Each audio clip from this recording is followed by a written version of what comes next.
Congratulations. Julian Vail said it like a gentleman, which made it worse. Lumi Hartwell sat at the center of her own engagement dinner with Nathan Whitmore's hand resting lightly on her back, a diamond ring flashing on her finger, and the man who had kissed her in a dark elevator less than 24 hours ago standing 3 feet away from her fiancé. Nathan smiled as if nothing in the world could possibly go wrong. Lumi, this is Julian Vail. My oldest friend from Colombia. Or he was, before he decided having principles was more important than returning phone calls. The table laughed.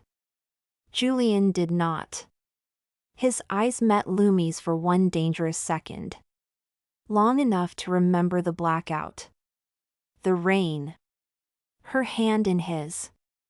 His mouth on hers before the lights came back. Then he looked away. Lumi lifted her champagne flute because if she didn't, Nathan would feel her hand shaking. Thank you, she said. It's nice to finally meet you. Finally. The word almost made Julian smile. Almost.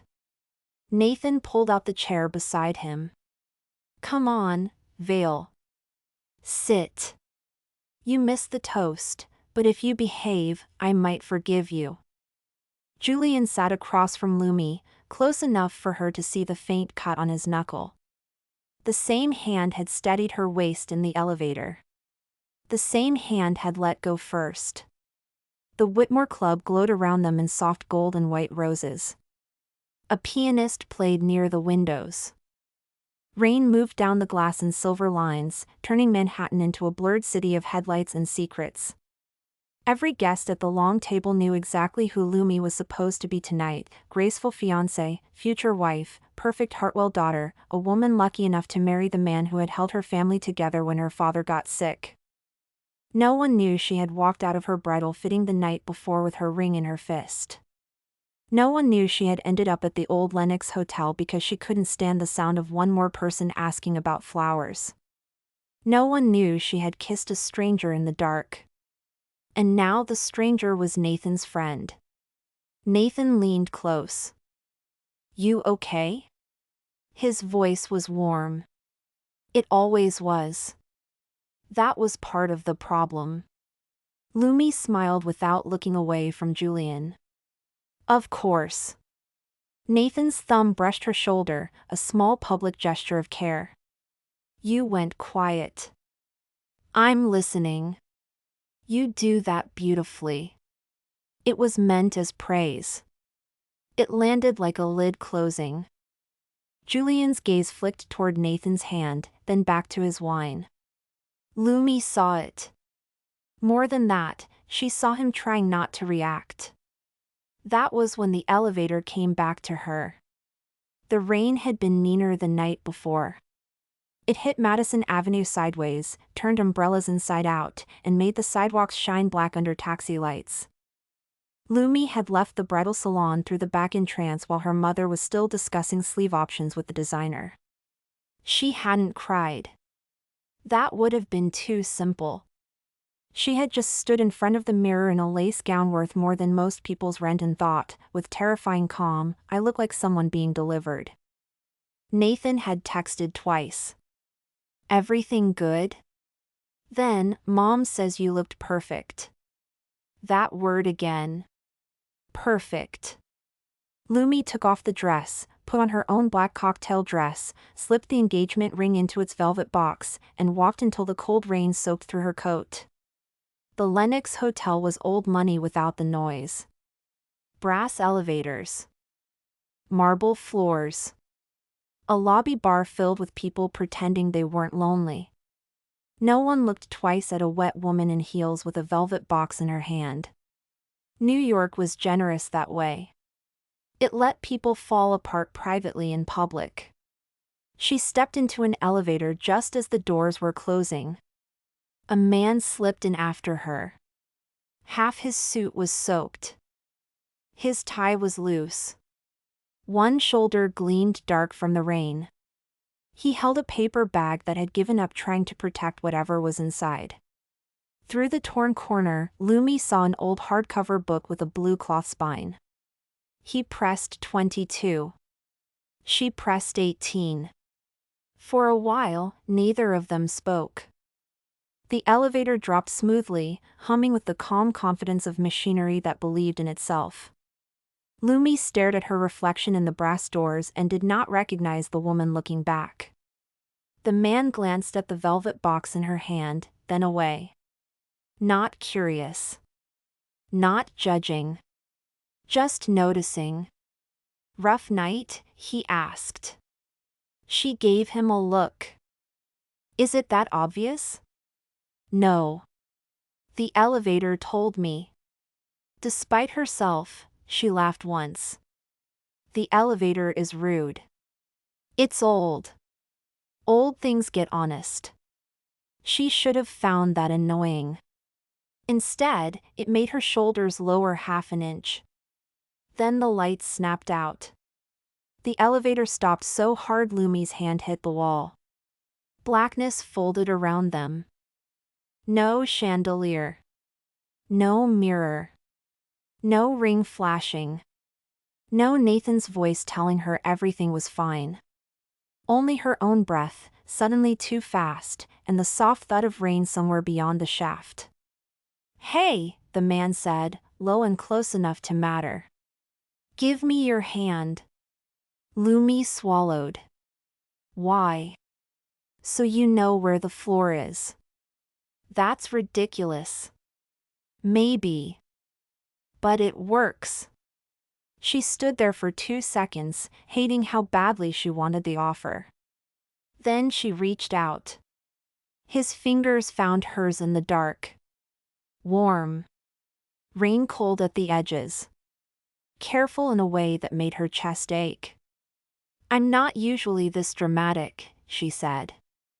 "I didn't say you were. You implied it." "I implied the elevator was being dramatic and you were being very patient with it." A laugh slipped out of her again. Small, stupid, real. The emergency fan clicked on overhead. Somewhere below, a muffled alarm began to beep. "Are you claustrophobic?" he asked. "No." A pause. "Apparently," she added. "Only apparently?" "I like to leave room for legal interpretation." That sounds like something a lawyer would say. Her fingers tightened before she could stop them. He noticed. Of course he noticed. "Bad lawyer?" he asked. "Good lawyer." "That can be worse." She turned toward his voice. "You say that like you know." "I know a lot of good men who are dangerous because they're convinced they're reasonable." The words were too close to something she had not said aloud. Lumi went still. He didn't push. He didn't ask her name. He didn't ask who had put the ring in the box. He didn't make the silence work for him. After a moment, he said, "You don't have to be brave in front of someone who can't even see you." That was the sentence that did it. Not the hand. Not the darkness. Not the rain. That sentence. Because for months, everyone had congratulated her on how well she was doing. Nathan's mother. Her mother. The wedding planner. Her father's doctors, in their careful way. Even Nathan, especially Nathan, telling her she was handling everything beautifully, as if being beautifully handled was the same as being alive. The elevator lurched. Lumi stepped forward before she could stop herself. The man caught her by the waist. His hand landed there and froze. Not possessive. Not bold. Just enough to keep her upright. Her palm pressed against his chest. Under the damp wool of his jacket, his heart beat hard once, then steadied. "I'm sorry," she whispered. "Don't be. You don't even know me." "No," he said. "That's probably why you're still breathing." She looked up though she couldn't see him. For a second, The dark did something unforgivable. It made everything honest. His face was close. She felt it more than saw it. His breath changed. Hers did too. Neither of them moved first. Or maybe both of them did. The kiss was brief. Too brief to explain and too clear to excuse. His mouth touched hers with restraint so sharp it felt like longing wearing a suit. Lumi's fingers curled once into his lapel. His hand tightened at her waist, then released, as if he had remembered the kind of man he meant to be. The lights flickered back. They separated. The brass walls glowed again. The elevator looked ordinary. That made the kiss feel even more unreal. He was handsome in the light, but not in the polished way Nathan was. Julian looked tired. Guarded. Like a man who had carried a private argument for years and won nothing from it. The paper bag had split at his feet. The old book had fallen open. Lumi bent to pick it up. "Careful," he said. "I can manage a book." "I was warning the book." She handed it to him. Their fingers touched. For 1 second, she almost asked his name. Then the elevator doors opened on 18, and 2 hotel security guards stood there with a manager holding a flashlight. "Ma'am? Sir? Are you both all right?" The manager looked from Lumi's damp dress to Julian's hand still hovering half an inch from her arm. Julian answered first. "We're fine." The elevator was the dramatic one. Lumi bit back a smile. The manager apologized 3 times. A guard asked if they wanted medical assistance. Lumi said no too quickly. Julian said no calmly. Then Lumi stepped out. She did not turn around. She told herself that mattered. She had not turned around. She had not asked his name. She had not given him hers. A nameless kiss in a powerless elevator could stay where it belonged. In the dark. Except now Julian Vail was seated across from her at her engagement dinner, and Nathan was asking him about old times. "I heard you're consulting on public interest projects now," Nathan said. "Some. Still saving the city from men in better suits?" Julian's mouth tilted. "I've met plenty of terrible men in cheap suits too. I try to be fair." The table laughed. Nathan laughed loudest. "That's what I missed. The moral superiority. It's not superiority if it keeps losing." Lumi looked at Julian then. There it was. A crack in the perfect restraint. Not self-pity. Not bitterness exactly. Something older. Nathan's hand settled over hers beneath the table. "Lumi's Family Foundation has done some beautiful community work. You two should talk sometime." Julian's eyes moved to her ring. "I'm sure Mrs. Whitmore will be busy." "Not Lumi. Mrs. Whitmore." The name felt like a coat someone had chosen for her before asking if she was cold. "I'm still Lumi," she said softly. Nathan squeezed her hand once. Gentle. Warning. "Of course you are." Across the table, Julian heard the warning too. Lumi watched his jaw tighten, then watched him bury the reaction under a sip of wine. "You're not as calm as you pretend," she thought. And for some reason, that steadied her. The dinner went on. Nathan was at his best in rooms like this. He remembered everyone's spouse, everyone's preferred drink, everyone's quiet insecurity. He praised without seeming false. He corrected without sounding harsh. He made powerful people feel understood and weaker people feel protected. That was what had drawn Lumi to him in the beginning. When her father's stroke turned the Hartwell family into a hallway of whispered phone calls and bad coffee, Nathan had shown up. He had spoken to doctors. He had calmed her mother. He had brought Lumi a sweater at 3 in the morning and said, "You don't have to decide everything tonight." Back then, his certainty had felt like shelter. Only later did she realize shelters could have locks. A developer named Paul Greer raised his glass toward Nathan. "Once you two are married, the Hartwell Foundation is going to have a stronger public voice than ever. That kind of family alignment matters." Lumi's fork paused. Nathan answered before she could. "Lumi understands legacy.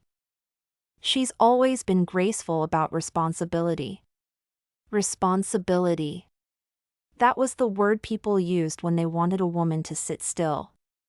Lumi smiled at Greer. "I try to be graceful about things I choose." The table quieted for half a second. Nathan's eyes touched hers. "And she has excellent timing." Lumi looked back at him. "I'm working on it." Julian lowered his gaze, but not before she saw the smile he tried to hide. After dinner, the smaller, more useful group moved upstairs to the private lounge.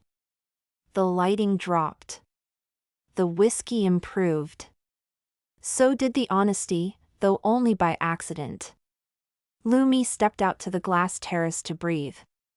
Rain slid down the panes in thin silver veins. The city outside looked close enough to touch and too far away to enter. She removed one diamond earring and pressed her fingers to the tender place beneath it, relieved by the small pain of becoming less decorated. "You want me to leave?" Julian asked from the doorway. Lumi did not turn. "You ask that a lot? When I'm somewhere I shouldn't be. You seem to spend a lot of time in those places." "I'm trying to cut back." She looked at him in the glass reflection. He stood just inside the doorway, hands in his pockets, far enough away to be respectful and close enough to ruin her concentration. "You were very polite in there," she said. "I was trying not to make your evening worse." That's a dangerous thing to say to a woman at her own engagement dinner. "I noticed." She turned then. "Did you?" Julian's eyes met hers. "I noticed he answers questions you haven't been asked yet." The sentence landed softly, but it landed. Lumi looked away first. From the other side of the terrace, a half-open service door carried voices from the hall. Greer's voice. "After the wedding, Hartwell won't want to embarrass the family. We announce the cultural partnership, get the press cycle, and the board can do its process afterward." Nathan answered, quieter. "Timing is everything." Lumi's hand closed around the earring. Julian did not move. He heard it too. For a moment, the rain seemed louder than the party. Lumi put the earring back on. Her fingers were steady now because anger, unlike fear, gave her something to hold. Julian spoke first. "You shouldn't have had to hear it like that." "No," she said. "I should have heard it from him." His expression shifted. She caught it. "You didn't just come back to New York for a dinner," she said. "No. You came because of Nathan." "Yes." "And you didn't warn me because?" "Because last night happened." "Honest," she said. "Not flattering, but honest." "I wasn't trying to flatter you." "That's obvious." His mouth twitched. Then Lumi took one step closer. "What did he do to you?" Julian's gaze changed. He hadn't expected that question. Good, she thought. He had been busy reading her.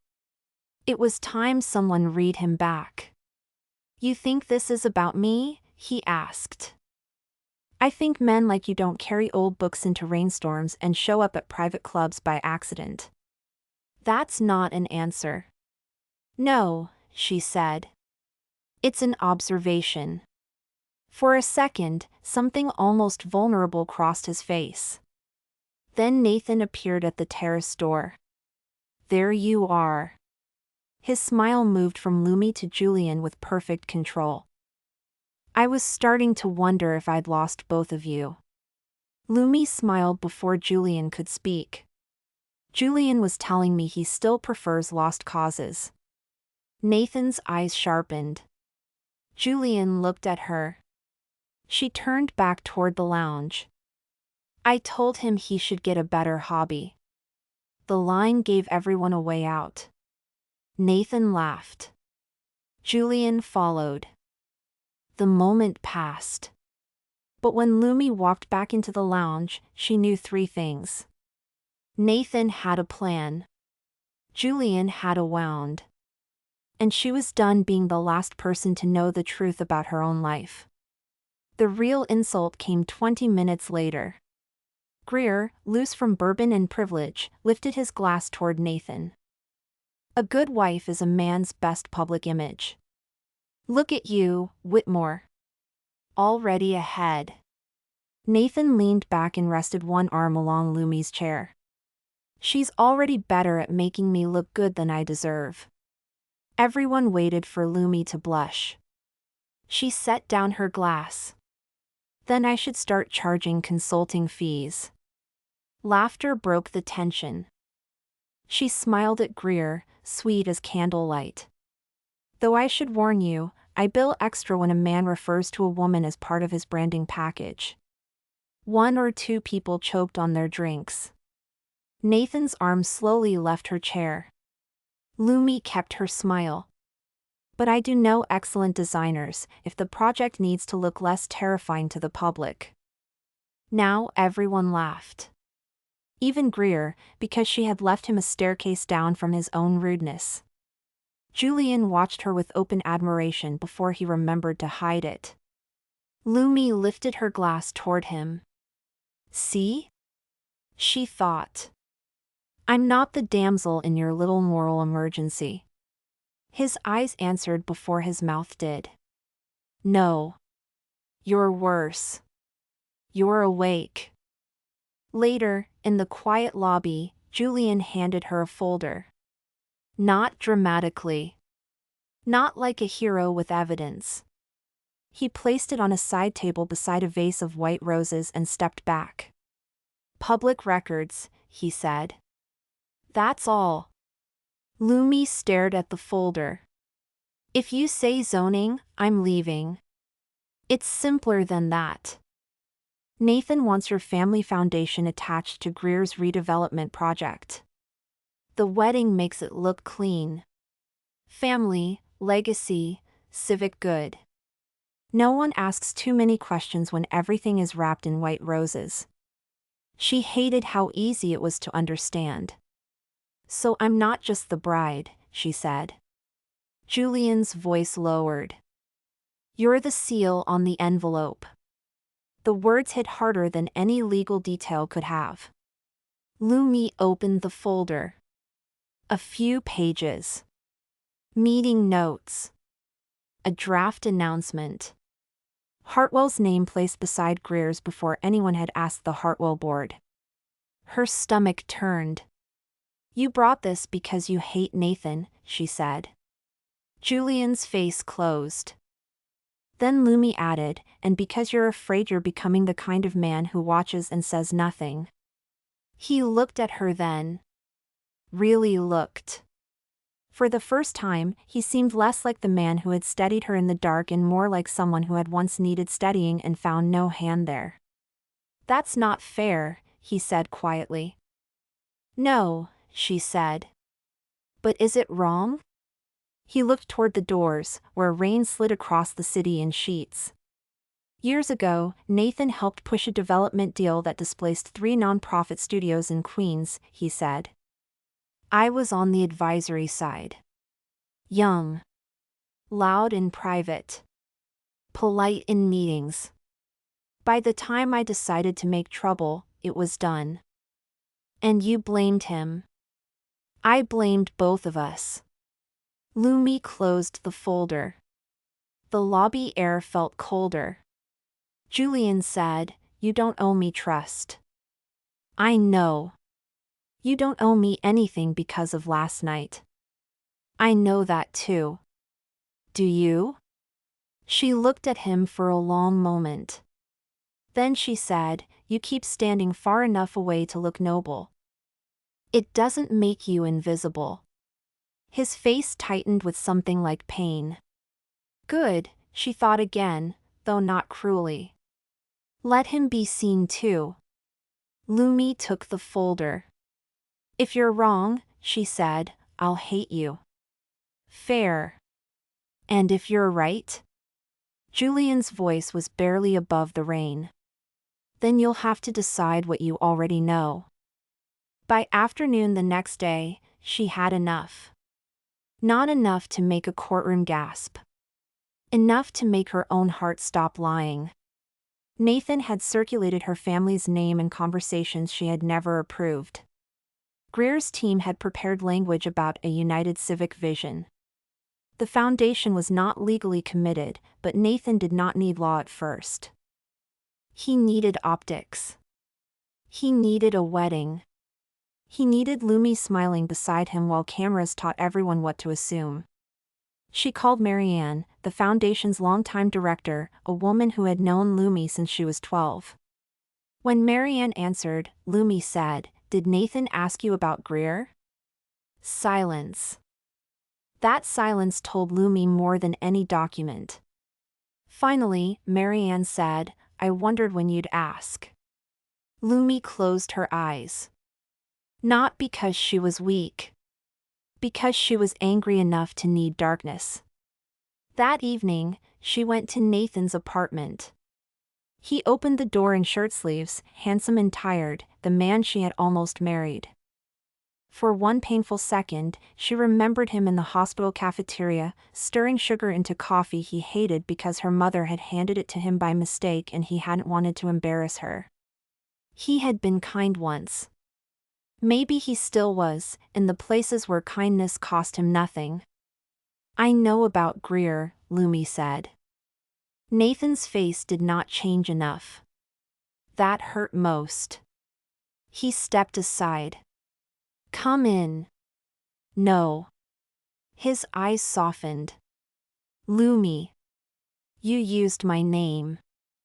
I protected an opportunity. You used my family.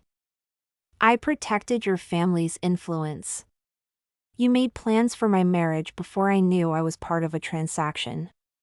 That one reached him. His jaw tightened. "That is unfair." "Is it?" "I was building something stable for us. For you. You think your father can carry that foundation forever? You think your mother knows what half those board members are doing? I kept things from falling apart when everyone else was crying in hallways." Lumi flinched because he had earned part of that sentence. Nathan saw it. He moved closer, gentler now. "I love you. But you are not always realistic about what love has to protect." "There it is," she whispered. "What?" "The part where love sounds exactly like control." He looked wounded. Maybe he was. That was the terrible thing. Nathan was not a cartoon villain. He had loved her in the shape he understood, structure, influence, doors opened before she reached them. But Lumi no longer wanted a life pre-opened by someone else. "I need space tonight," she said. "Don't turn this into a public mess." She laughed once. "You're worried about public?" "I'm worried about you." "No," she said. "You're worried I might speak when the room can hear me." She left before he could answer. At the Lenox, the same elevator carried her upstairs. This time, the lights stayed on. In her suite, she placed the ring on the small round table. Then she put it back on. Then took it off again. Her mother called twice. Nathan called once. A number she didn't recognize texted, "This is Claire Rains. Nathan asked me to draft tomorrow's announcement. I don't think you approved it. I'm sorry." Lumi stared at the message. Claire Rains was Greer's communications consultant. Elegant. Smart. Always seen near powerful men but never named in the photographs. Lumi called her. Claire answered on the second ring. "I shouldn't have texted you. But you did." A pause. He made it sound like the foundation had agreed. "Did you believe him?" "I wanted to. It's easier when men like Nathan are right." Lumi sat slowly on the edge of the bed. Claire's voice softened. "I've worked with him before. He doesn't ask women to lie. He asks them to make his version sound beautiful." There it was. The mirror. Lumi looked at her ring on the table. "Thank you," she said. "No," Claire replied. "Thank you for asking the question I didn't." After the call ended, Lumi stood in the quiet suite, shaking for the first time all day. A knock came at the door. She opened it.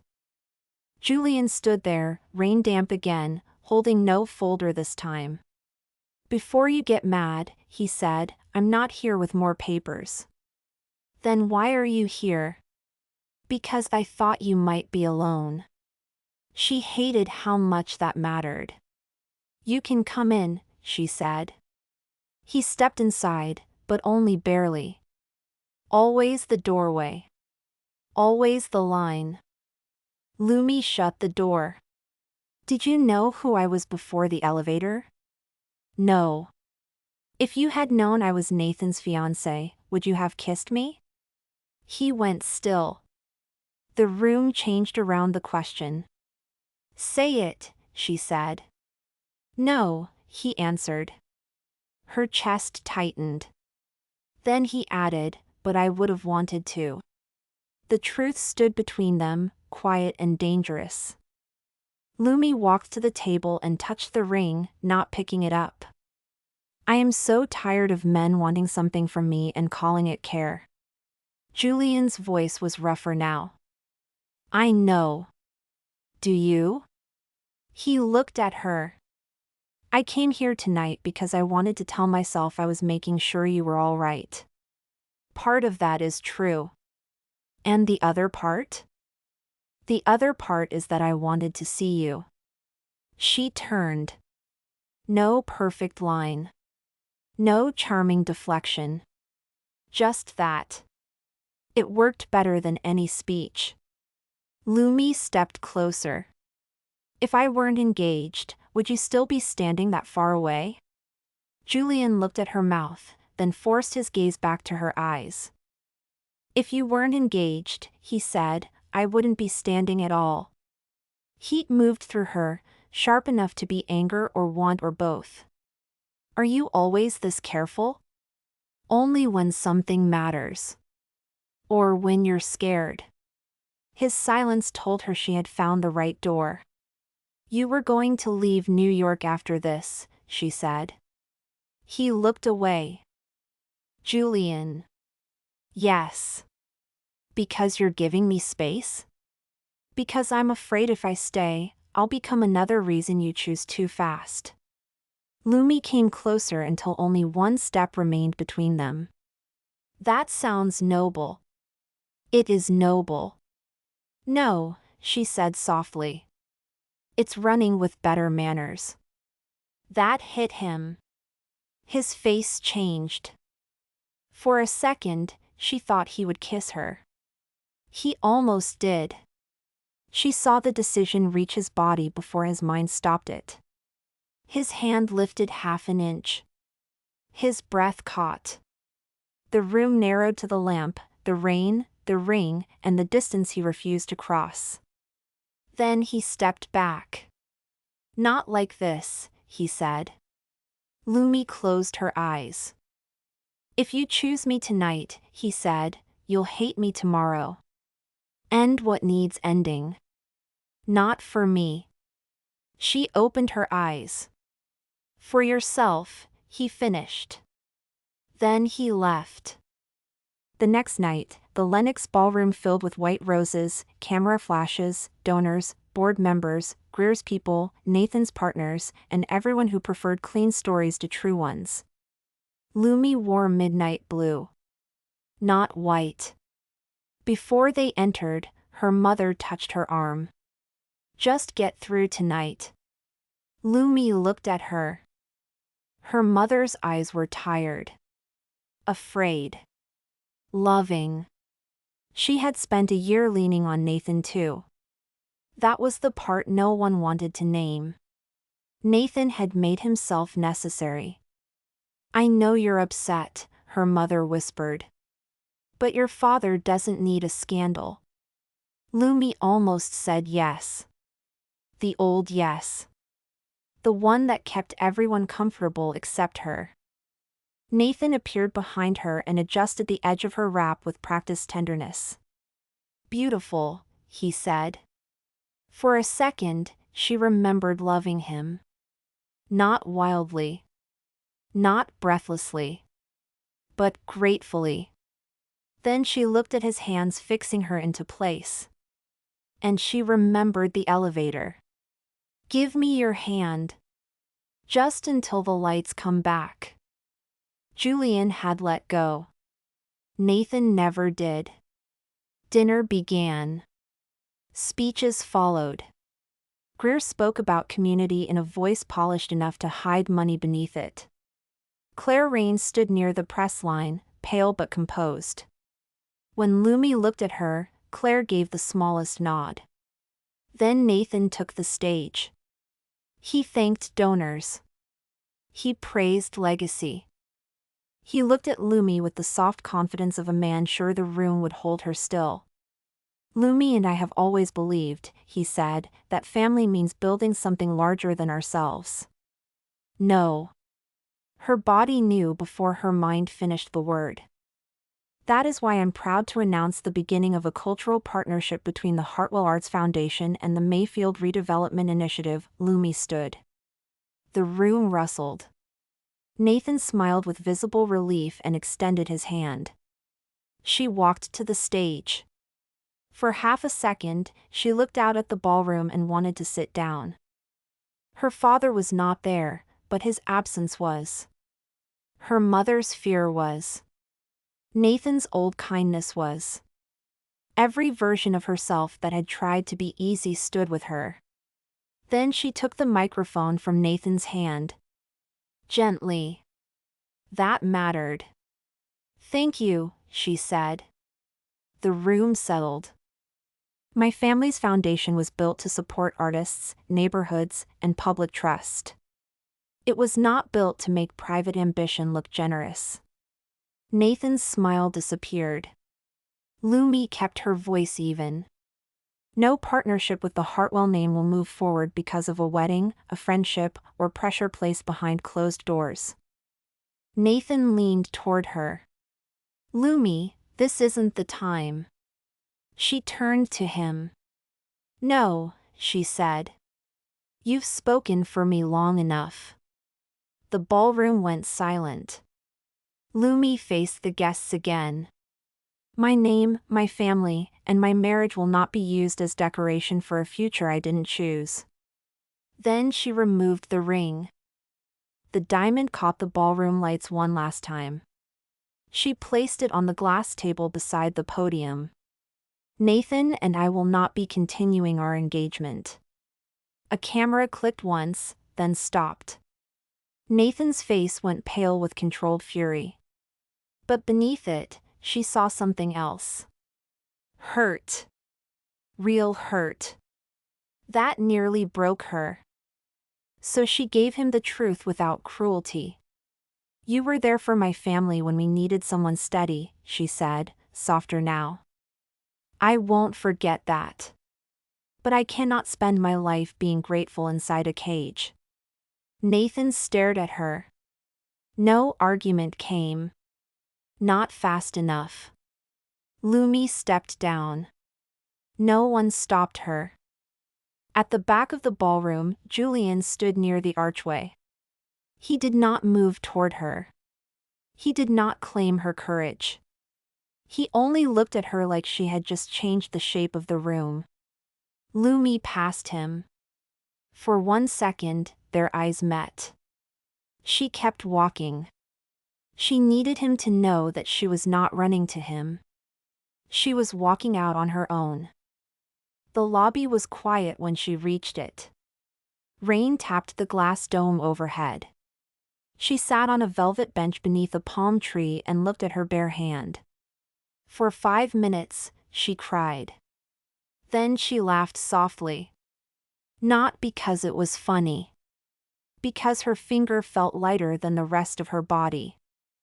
Close to midnight, the hotel had emptied into whispers and elevator bells. Lumi stepped into the elevator alone. She was going upstairs to pack. To call her mother. To ignore Nathan until tomorrow. To decide what kind of life began after the one printed on invitations ended in a ballroom. The doors were almost closed when a hand stopped them. Julian stepped in. He had an overnight bag in one hand. Lumi stared at it. You were really going to leave without saying goodbye? He let the doors close. I thought you deserved a choice without me standing too close to it. The elevator began to rise. The lights stayed bright. No blackout. No panic. No excuse. Lumi leaned against the brass rail. You're still doing that. What? Standing far enough away to pretend you're not asking me to come closer. I'm not asking. I know. That's the point. No, she said. That's the problem. He looked tired suddenly. Not polished. Not noble. Just a man who wanted to stay and did not trust himself to be wanted. Lumi saw it clearly. You don't have to leave to prove you respect me, she said. His throat moved. I don't want to be the reason you choose anything tonight. You're not. I want to be. The confession came out low and rough. It was the least careful thing he had said. Lumi's heart turned over. Good, she whispered. Then she reached out and pressed the stop button. The elevator settled between floors with a soft mechanical sigh. Julian's eyes widened slightly. Lumi. This time, she said, stepping toward him, don't kiss me because we're trapped. He did not move. Of course he didn't.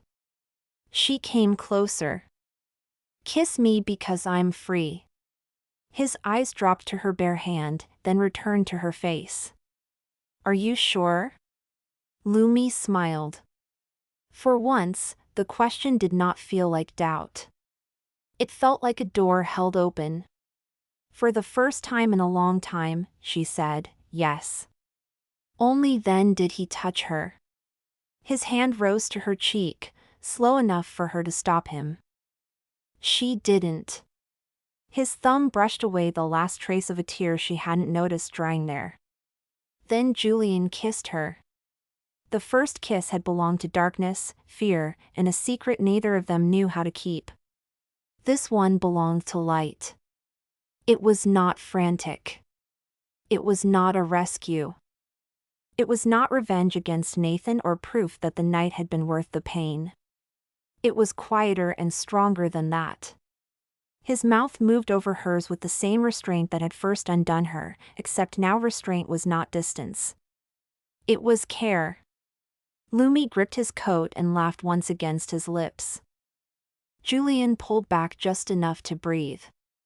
You stopped the elevator again. You're blaming me? I'm noticing a pattern. I'm newly reckless. His smile finally arrived fully. I like you reckless. No, she said. You like me honest. His expression softened. Yes, he said. I do. She kissed him again. When she released the stop button, the elevator resumed its climb.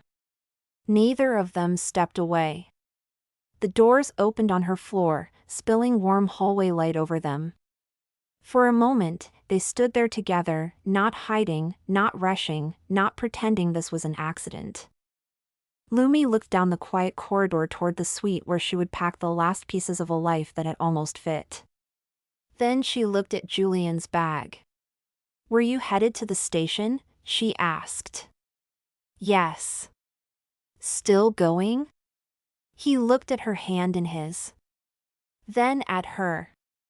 No. That answer was simple. Better than perfect. Lumi took his hand and stepped out of the elevator. Not because she needed someone to lead her. Because she knew exactly where she was going. Outside, rain kept falling over Manhattan, soft against the glass, bright under the streetlights. Behind them, the elevator doors closed on the dark, the mistake, the old version of the story. Ahead of them, the hallway waited. Warm. Quiet. Unwritten. And this time, Lumi walked toward it by choice.